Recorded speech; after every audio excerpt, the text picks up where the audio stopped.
7. There are some things in this world that you simply cannot escape or avoid. Mia never expected to see Echo again.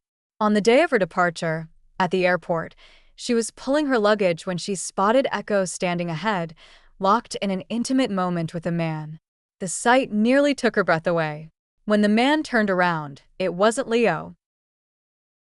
Without thinking, Mia rushed forward and unleashed a torrent of angry words at Echo. The man beside Echo moved as if to intervene, but Echo stopped him. Mia took this as a sign of guilt. Looking at Echo, Mia felt genuinely sorry for Leo. She knew there was nothing she could change. Everyone's fate was shaped by their own choices, and they had to live with the consequences. What more could she do? Mia sneered coldly and turned to leave, but Echo called her back. Over the next 10 minutes, Mia was plunged into endless darkness. Words like leukemia and malignant proliferation of hematopoietic stem cells, unfamiliar and terrifying, flooded her mind. She couldn't believe what she was hearing. She would rather Leo had left her for someone else than see him suffer like this. When she rushed to the hospital, Leo was asleep in his hospital bed. After months apart, he had grown so thin he was almost unrecognizable. Mia walked over and quietly sat down beside him. She looked at his face, at the sharp angles brought on by his weight loss, and felt a lump form in her throat. As if sensing her presence, Leo slowly opened his eyes, looking surprised to see her.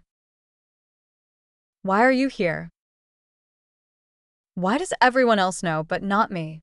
Mr. Liu, are you trying to play the tragic hero?"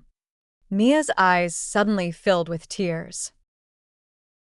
Whenever Mia was upset, she would call him Mr. Liu. Leo smiled softly and reached out to wipe the tears from her face. "I didn't want you to worry. You're still so young.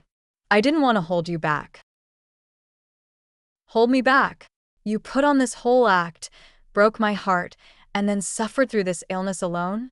And you expected me to start over-hating you?" "You'll forget eventually," Leo said quietly. "Do you really think what we have is so fragile that it can't withstand any challenge? This idea that you're holding me back is just your own assumption. You can't selfishly make decisions for me. I have every right and the strength to choose and face the life I want." Despite her gentle appearance, Mia's heart was stubborn and unyielding. Looking at the woman before him, Leo suddenly realized that when he had fallen for her innocence and stubbornness, he should have foreseen this day. Once he had chosen to begin, the ending was no longer in his hands. He never intended to involve her, but once feelings take root, how can they ever be neatly sorted out or clearly explained? He tried so hard to make her leave, only to realize that memories of her were already etched into his bones. Sometimes, the torment of the heart cuts deeper than any physical pain. They say that in matters of the heart, one should follow nature and listen to it. Since neither of them could let go, they might as well face it together. Mia consulted Leo's attending physician, who explained that his illness was in its early stages and had been detected in time. His condition was now under control, and as long as a suitable bone marrow match could be found, the chances of a full recovery after surgery were very good. These words became Mia's only source of hope. She resigned from the magazine and spent every day at the hospital caring for Leo. 6 months later, with Echo's help, Leo finally found a suitable bone marrow donor and underwent a transplant.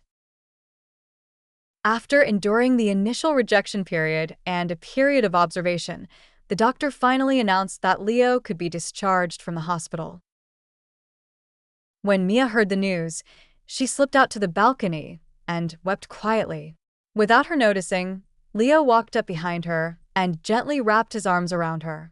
The two stood together in silence, without a word.